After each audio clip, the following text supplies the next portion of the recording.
Channel में आपका एक बार फिर से बहुत बहुत स्वागत है। दोस्तों, आज की वीडियो में हम देखने वाले हैं फिजियोलॉजी का सबसे इम्पोर्टेंट टॉपिक ब्लड, जिसमें हम देखेंगे कि ब्लड जो है वो उसमें कौन से पार्टिकल्स होते हैं। उसमें हम देखेंगे कि प्लाज्मा क्या होता है और जो कार्पल्स जो होती हैं WBC, RBC, प्लेटलेट्स, ये क्या होती हैं। साथ ही हम देखेंगे कि ब्लड का जो कंपोजिशन है, जो संगठन है, वो किस प्रकार से होता है। और इसके अलावा हम इसमें ब्लड से रिलेटेड जो प्लेटलेट्स वगैरह हैं, इनका ओरिजिन किस प्रकार होता है और ब्लड का जो फंक्शन जो है वो क्या होता है, तो हम पूरा डिटेल से देखने वाले हैं। और साथ में मैं आपको बता दूं कि ये जो ब्लड टॉपिक जो अभी PDF लगा रखी है मैंने, ये PDF में डिस्क्रिप्शन में दे दूंगा, तो आप वहाँ से डाउनलोड कर सकते हैं। चलिए स्टार्ट करते हैं आज का वीडियो। देखिए, ब्लड जो है, ब्लड जो हमारा सर्कुलेटरी जो सिस्टम होता है उसमें मीडियम का काम करता है, यानी परिसंचरण तंत्र में माध्यम का काम जो उत्तक जो है, संयोजी उत्तक जो है वो करता है, उसे हम ब्लड कहते हैं। ब्लड के दो इम्पोर्टेंट पार्ट होते हैं। ब्लड में दो चीज़ पाई जाती हैं, जिसमें से पहली होती है प्लाज्मा और दूसरी होती है कार्पल्स।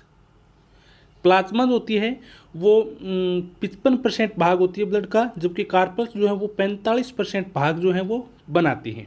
इसके अलावा प्लाज्मा जो है, अगर इसका आगे संगठन देखें तो इसमें 90% जो है वो जल पाया जाता है, जबकि 10% सॉलिड पार्टिकल्स पाए जाते हैं।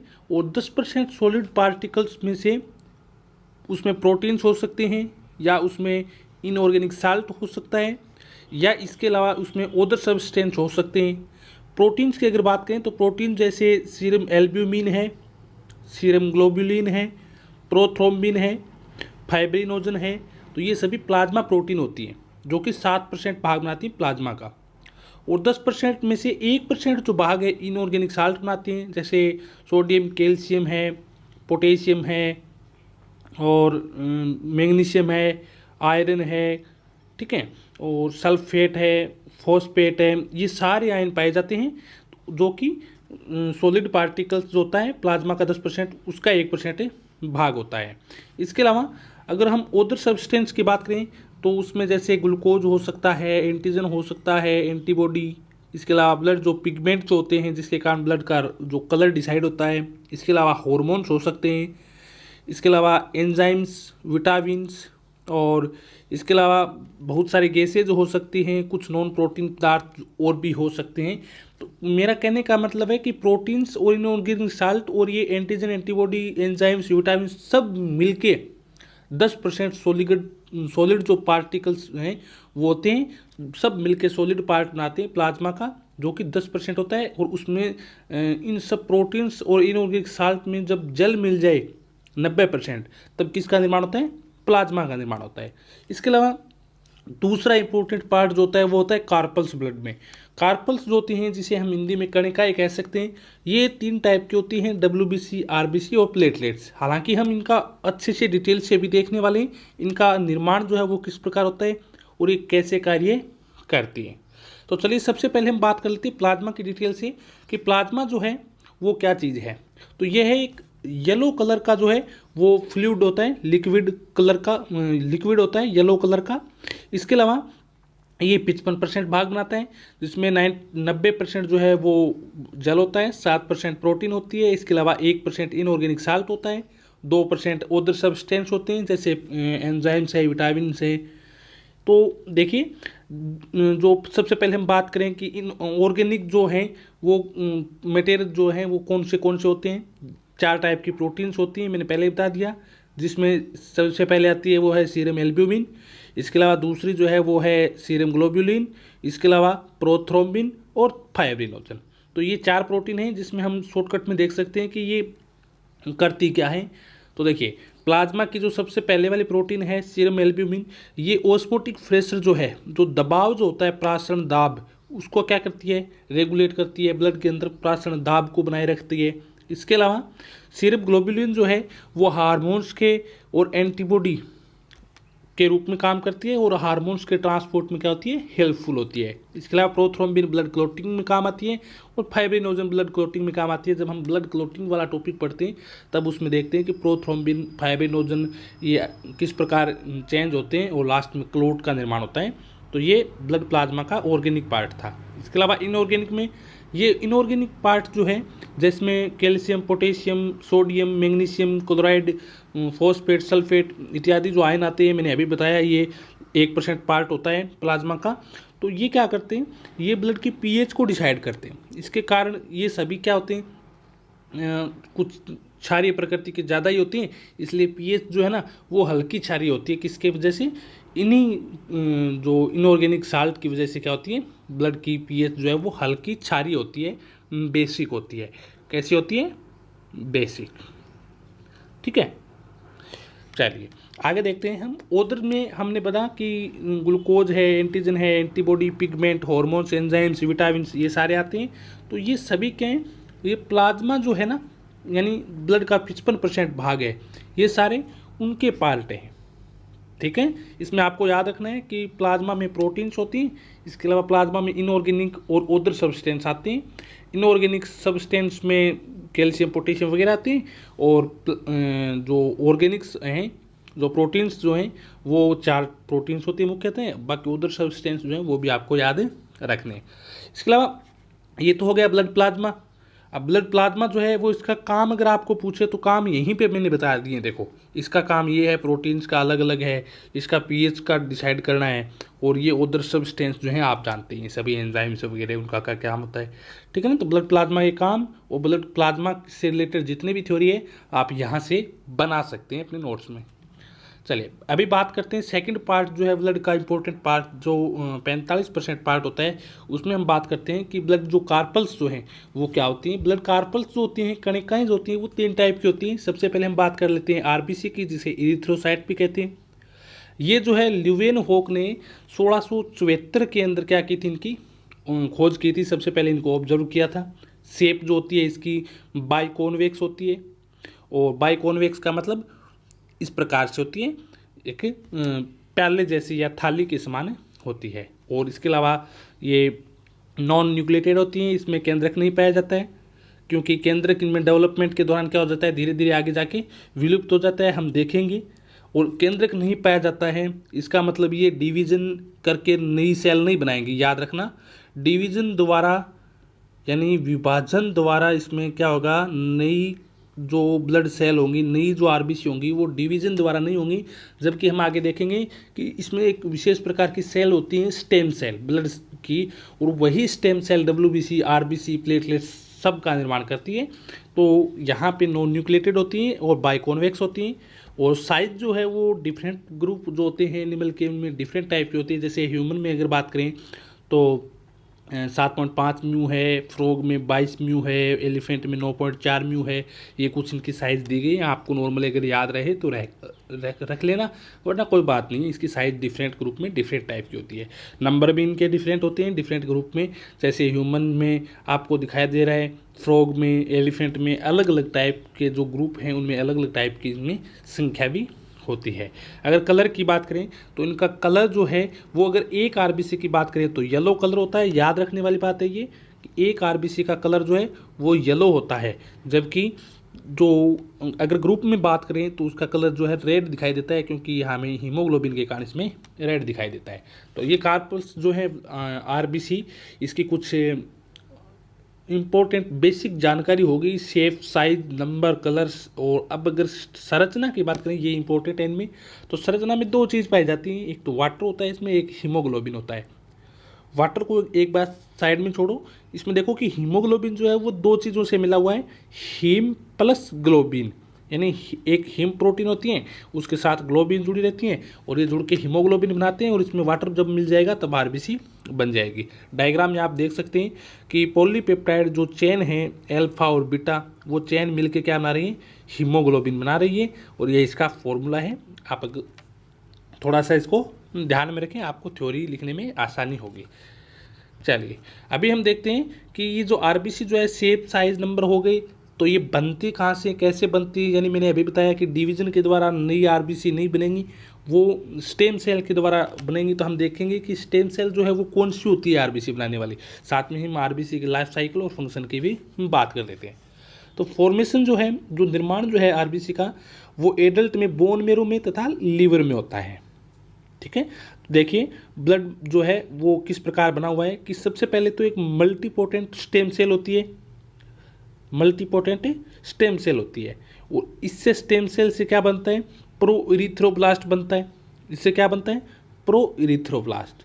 और इनसे जो आगे सेल बनती हैं उसे हम बोलते हैं इरिथ्रोब्लास्ट सेल। कौन सी सेल बोलते हैं, इरिथ्रोब्लास्ट, प्रो इरिथ्रोब्लास्ट और फिर इरिथ्रोब्लास्ट।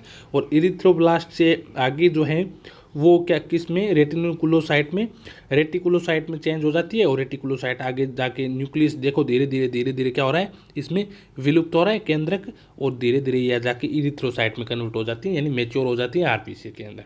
और फिर इनको बोन मैरू से ब्लड में ट्रांसफर कर दिया जाता है। अगर लाइफ साइकिल की बात करें, यानी एक लाइफ साइकिल जो है आरबीसी का वो कितने दिन का होता है, और जब इसकी डेथ हो जाती है तो वो डेथ किस प्रकार होती है, उसमें से जो काम का मटेरियल है उसको वापस किस प्रकार प्राप्त किया जाता है, और बाकी जो है वो कैसे कहाँ छोड़ा जाता है। चलिए लाइफ साइकिल की बात करते हैं कि जैसे ही स्टेप नंबर 1 देखिए, इसमें नंबर से आपको याद रखना है कि स्टेप नंबर 1 में क्या होता है कि रेड ब्लड जो सेल हैं उसकी डेथ हो जाती है और उसका फेगोसाइटोसिस होता है। फेगोसाइटोसिस कौन करता है, डब्ल्यूबीसी की कुछ सेल करती है, हम डब्ल्यूबीसी में देखेंगे इसको। तो नंबर 1 में क्या होता है, रेड ब्लड जो सेल है उसकी डेथ हो जाती है। और डेथ के बाद हम क्या करते हैं, जो अभी हमने देखा कि इसमें हीम प्लस ग्लोबिन 2 प्रोटीन थी, तो आरबीसी से 2 जो प्रोटीन्स हैं उनको अलग अलग कर लिया जाता है, ग्लोबिन और हीम। अब पहले हम ग्लोबिन को देख लेते हैं कि ग्लोबिन जो है वो एमिनो एसिड्स में क्या किया जाता है, उसको तोड़ा जाता है ग्लोबिन प्रोटीन को, और फिर इसको नई प्रोटीन के सिंथेसिस में क्या किया जाता है, एमिनो एसिड को काम में ले लिया जाता है। जबकि जो हीम प्रोटीन बची थी, हीम को हम क्या करते हैं, फिर आगे हीम से हम आयरन निकालते हैं। और जैसे ही हीम से आयरन निकाला जाता है, 4 नंबर स्टेप में, और आयरन को एक जगह पुनः बोन मैरो में भेजा जाएगा जिससे नई आरबीसी बन सके। इसके मल्टीपोटेंट स्टेम सेल के साथ मिलकर आयरन जो है वो नई सेल बनाएगा। और जो हीम से आयरन निकलेगा तो उसके बाद हीम को हम बोलेंगे बिलीविरिडेन। क्या बोलेंगे हम उसको, बिलीविरिडेन। और इससे बिलीविरिडेन जो है वो आगे बिलीरुबिन में चेंज हो जाएगा। तब हमें अभी आयरन को देख ले एक बार, तो आयरन जो है वो ट्रांसफेरिन जो है उसको फेरेटिन आयरन में बदला जाता है लीवर में ले जाके, और फिर इसको फेरेटिन को ट्रांसफेरिन आयरन में चेंज करके उसको बोन मैरो में भेज दिया जाता है। और बोन मैरो में ये जाके ग्लोबिन, विटामिन और इरिथ्रोपोइटिन जो स्टेम सेल थी उसके साथ मिलकर क्या कर लेती है, नई आरबीसी का निर्माण कर लेती है। और जो ये बिलीरुबिन है, ये बिलीरुबिन आगे जाती है लीवर में, और लीवर में जाके आगे स्मॉल इंटेस्टाइन में जाती है। और स्मॉल इंटेस्टाइन में बिलीरुबिन जो है उसको एक बैक्टीरिया होता है, उसे बैक्टीरिया जो है वो यूरोबिलिनोजन में चेंज कर देते हैं। और यूरोबिलिन जो है आगे जाके किडनी में ये यूरोबिलिन हो जाती है, बिलिन में कन्वर्ट हो जाती है। यूरोबिलिन को आगे यूरिन में क्या कर दिया जाता है, कन्वर्ट, उसको बाहर निकाल दिया जाता है किडनी के द्वारा। ठीक है, तो ये था आरबीसी का लाइफ साइकिल। यानी जितना हार्ड आपको दिख रहा है वैसा कुछ नहीं है, केवल आपको इतना याद रखना है, आरबीसी को ग्लोबिन और हीम 2 भागों में तोड़ो। ग्लोबिन भाग जो है वो उससे नई एमिनो एसिड बना के नई प्रोटीन बनाओ, और हीम जो प्रोटीन है उससे आयरन निकाल के बोन मैरो में भेज दो। और हीम को आयरन निकालेंगे उससे बिलीविरिडिन और बिलीरुबिन और यूरोबिलिनोजन और यूरोबिलिन में चेंज करके यूरिन के द्वारा किडनी से बाहर निकाल दो। इसके अलावा आरबीसी के फंक्शन जो हैं वो आपको पता ही है, O2 CO2 का ट्रांसफ़र करेंगी। इसके अलावा ये बफर का काम करेगी। हीमोग्लोबिन जो है वो इसमें पाया जाता है, वो एक बफर का काम करता है, जिससे क्या होती है, इसकी पीएच रेगुलेट होती है। तो ये सारी कहानी जो थी वो आरबीसी की थी, जिसमें आपको याद रखना है आरबीसी के नंबर और ये साइज जो इतनी इंपॉर्टेंट नहीं है। आपको एक तो इसमें स्ट्रक्चर याद रखनी है कि इसमें हीमोग्लोबिन जो है उसकी पॉलीपेप्टाइड चेन जो है, अल्फा बीटा चेन जो है वो किस प्रकार पाई जाती है, इसमें कौन सी प्रोटीन होती है। इसके अलावा आपको साइकिल और इसका जो ओरिजिन जो है, उसका जो डेवलपमेंट जो है वो आपको याद रखना है। तो ये हमारी पहली जो है वो कार्पल्स होगी, इरिथ्रोसाइट या आरबीसी। चलिए अब हम बात करते हैं डब्ल्यूबीसी या ल्यूकोसाइट की। ये सबसे इम्पोर्टेंट में से एक है, तो याद रखना इसे हम मोबाइल डिफेंस भी बोलते हैं।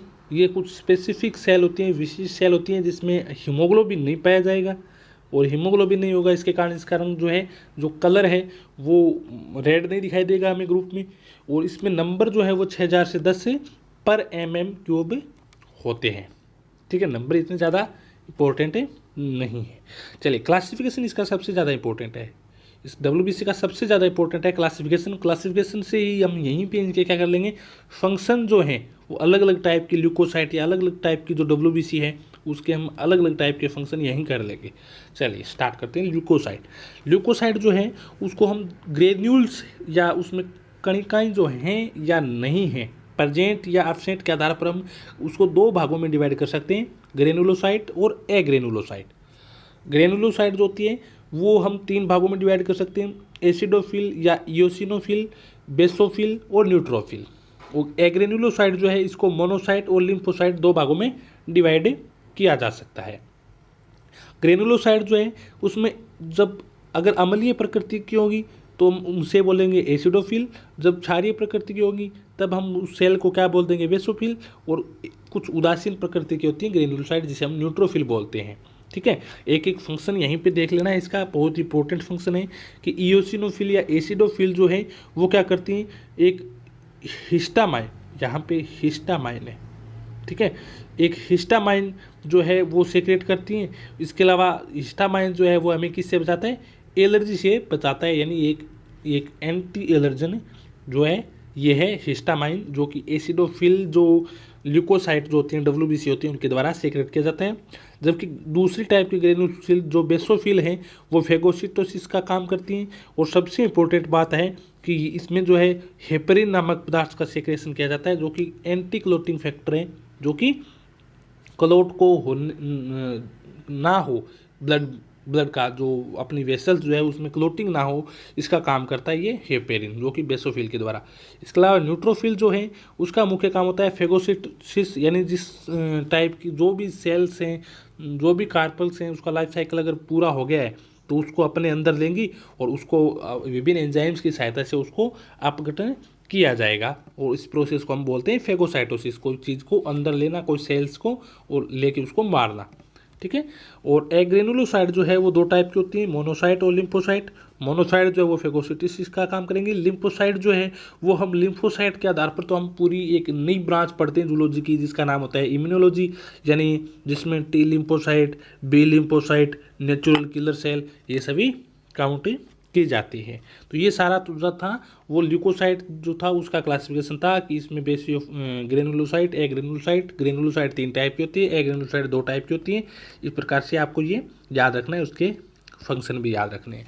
अभी डेवलपमेंट देखते हैं कि ये जितनी भी टाइप की डब्ल्यूबीसी हैं ये बनती कैसे हैं, तो उसी स्टेम सेल से बनती है। होमोपोएटिक स्टेम सेल जो होती है ब्लड की उसी से बनती है। उसी से क्या होता है कि स्टेम सेल बनती है माइलॉइड और लिम्फोइड, दो प्रकार की सेल बनती है। देखो यहाँ पे डायग्राम में केवल एक सेल दिखाया गया, इसका मतलब ये नहीं कि एक साथ केवल एक सेल बनेगी, लाखों करोड़ों सेल बनेगी। आपको केवल एक डायग्राम के द्वारा दिखाया गया है कि एक जो ब्लड स्टेम सेल है उससे दो सेल बनेंगी, माइलॉइड और लिम्फोइड टाइप की, दो टाइप की सेल बनेंगी। और दो टाइप की सेल जो है इसमें से माइलॉइड जो है वो क्या करेगी, माइलॉइड के द्वारा एक तो आरबीसी बन गई थी, पीछे आरबीसी हमने देखा था, ये वाली, ये माइलॉइड थी, इसे प्रो यूथ्रोब्लास्ट, रेटिकुलोसाइट बनके। इसके अलावा इसमें जो माइलॉइड जो है इससे माइलोब्लास्ट सेल बनेगी, और माइलोब्लास्ट से जो ग्रेनुलोसाइट टाइप की जो डब्ल्यूबीसी थी उसका निर्माण होगा, जैसे इओसिनोफिल, न्यूट्रोफिल, बेसोफिल। ठीक है, तीनों का। इसके अलावा ब्लड जो स्टेम सेल थी उससे एक लिम्फोइड स्टेम सेल बनेगी, जिससे लिम्फोब्लास्ट बनेगी, जिसे टी लिम्फोसाइट, बी लिम्फोसाइट और नेचुरल किलर सेल बन जाएगी। तो इस प्रकार से ये डब्ल्यूबीसी का जो है वो डेवलपमेंट होता है। फंक्शन जो है वो क्या होता है, देखो मैंने पहले भी बता दिए कि ये हिस्टामाइन जो है उसको सेक्रेट करती है जो कि प्रति एलर्जिक है। हेपेरिन जो है जैसे एंटीक्लोटिक पदार्थ उसका सेक्रेशन करती है, फाइब्रोब्लास्ट का निर्माण करती है, एंटीबॉडीज़ का निर्माण करती है, फेगोसाइटोसिस भी करती हैं। इसके अलावा ट्रिप्टोफैन जो है उसका निर्माण करते हैं। ट्रिप्टोफैन वे पदार्थ होते हैं जो हमारे ग्रोथ और जो न्यूट्रिशन जो है यानी पोषण और जो वृद्धि में सहायक होते हैं, उन पदार्थ को हम ट्रिप्टोफैन बोलते हैं, और उसका निर्माण किसके द्वारा किया जाता है, डब्ल्यूबीसी के द्वारा किया जाता है। इसके अलावा तीसरी इंपॉर्टेंट कार्पल्स जिसके हम बोलते हैं प्लेटलेट्स, जिसे हम थ्रोम्बोसाइट भी बोल सकते हैं। इसकी जो शेप है वो ओवल शेप होती है, अंडाकार टाइप की होती है। नंबर इसके आपको याद रहे तो ठीक है, नहीं कोई बात नहीं है, वरना आपको स्ट्रक्चर में आपको केवल ये डायग्राम याद रखना है, जिससे आप अच्छे से स्ट्रक्चर जो है इसकी बना के, डायग्राम बना के आप इसके कॉमेंट जो है कुछ लिख सकते हैं। जैसे इसके सबसे बाहर की ओर दो कोट पाए जाते हैं, जिसमें एक होता है सबसे बाहर की तरफ कोट होता है, ठीक है, और इसके कोट के अंदर माइक्रोट्यूबुल्स का आवरण पाया जाता है जो आपको रेड कलर में दिखाई दे रहा है। इसके अलावा आपको उस वहाँ पे बहुत सारे जो है ग्रेन्यूल्स दिखाई देंगे, जिसे कुछ गहरे होते हैं, डेंस ग्रेन्यूल होते हैं, कुछ अल्फा ग्रेन्यूल्स होते हैं।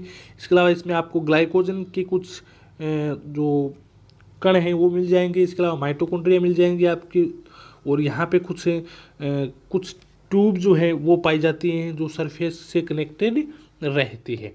तो ये कुछ आपको इसमें mitochondria, glycogen, alpha granules, dense granules, बाहर की तरफ कोट पाया जाता है। ऐसी कुछ ये प्लेटलेट्स की संरचना है। देखिए हम अभी देखते हैं कि प्लेटलेट्स जो है वो बनती कैसे है, ओरिजिन जो है वो किस प्रकार होता है, फिर इसका फंक्शन है अभी हम देखने वाले हैं। तो ओरिजिन ऑफ प्लेटलेट्स जो है वो है कि ये माइलोइड जो स्टेम सेल थी, यहाँ पे देखो आप, ये देखो माइलोइड स्टेम सेल, इससे आरबीसी बनी, इसी से प्लेटलेट्स बनी, और इसी से बनी जो ग्रेनुलोसाइट टाइप की जो थी डब्ल्यूबीसी, उसका निर्माण हुआ था। तो माइलोइड जो स्टेम सेल है, माइलोइड स्टेम सेल से क्या होता कि मेगोकैरियोब्लास्ट बनेगा, जिसमें न्यूक्लियस में थोड़ा परिवर्तन है, देख सकते हैं आप। और मेगोकैरियोब्लास्ट जो है वो मेगाकैरियोसाइट में कन्वर्ट हो जाएगी, और ये फिर आगे इसमें कुछ एक्सटेंशन होगा, इसमें प्लेटलेट्स के कुछ किनारों की तरफ, और इससे निर्माण होगा प्लेटलेट्स का, ठीक है। यानी किडनी और लीवर में क्या होगा, माइलोइड स्टेम सेल जो होती है, होमोपोएटिक स्टेम सेल जो माइलोइड, उसी से प्लेटलेट्स का भी निर्माण होता है। इसके अलावा आप प्लेटलेट्स के फंक्शन की बात करें तो ये ब्लड क्लॉटिंग में आपको पता है हेल्पफुल है। इसमें ब्लड वेसल्स की ये क्या करती है, सिक्योरिटी करती है। हम देखेंगे अभी डायग्राम में किस प्रकार से ये क्या करती है। सबसे इंपॉर्टेंट बात है कि ये सेरोटोनिन नामक जो है एक मटेरियल का जो है वो श्रावण करती है, सेक्रेशन करती है, जो कि रेगुलेट करता है ब्लड वेसल्स के डायमीटर को। प्लेटलेट्स जो हैं वो देखिए ये प्लेटलेट्स हैं, प्लेटलेट्स का एक्टिवेशन हुआ, और ये एक्टिवेट प्लेटलेट्स जो है ना वो आपको दिखाई गई है, ठीक है ना। और ये क्या करेगी, देखो यहाँ पे platelets attach to the blood vessels wall. जब आप कहीं पे भी इंजरी हो जाती है, कहीं पे भी आपको चोट लगती है, तब देखो आरबीसी जो है वो बाहर की तरफ आपको दिखाई दे रही होगी, जो रेड कलर में दिखाई गई है। वो जो बीच में जो वाइट जो कलर है, एक टाइप से वाइट टाइप का कलर है, उसमें आपको प्लेटलेट दिखाई गई है। तो इंजरी के समय रेड जो आरबीसी जो है जैसे ही बाहर निकलेंगी, प्लेटलेट्स क्या करेंगी, ये फाइब्रिन का निर्माण करेंगी, और फाइब्रिन के साथ जुड़ के प्लेटलेट्स क्या करेंगी, एक्टिवेट प्लेटलेट, ये इसको क्लोट को बनाने का काम करेंगी, जिससे इसमें क्या होगा, एक तो इसमें डायमीटर को कम कर देंगी, ये ब्लड वेसल्स के डायमीटर को जैसे ही कम करेंगी तो हमारा ब्लड जो है वो काफ़ी हद तक जो है वो बहना रुक जाएगा, और उसके बाद इसमें ब्लड क्लोटिंग में भी हेल्पफुल होंगी ये, और इस प्रकार ये अपना फंक्शन करती हैं प्लेटलेट से, ठीक है। चलिए ब्लड के फंक्शन की बात करें तो ये ट्रांसपोर्ट कर सकता है ब्लड मैंने पहले ही बताया कि ब्लड जो है हमारे परिसंचरण तंत्र में माध्यम का काम करता है, तो ये ट्रांसपोर्ट करता है O2 CO2 का, यानी आरबीसी का काम हो गया। न्यूट्रिएंट का ट्रांसपोर्ट करता है।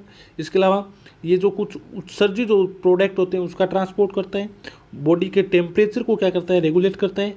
और इन्फेक्शन जब होता है हमारे, उसके अगेंस्ट क्या करता है, ये डिफेंस का काम करता है, और ये रेगुलेशन करता है। आयन बैलेंस, जो जितने भी बैलेंस है उसका रेगुलेशन करता है।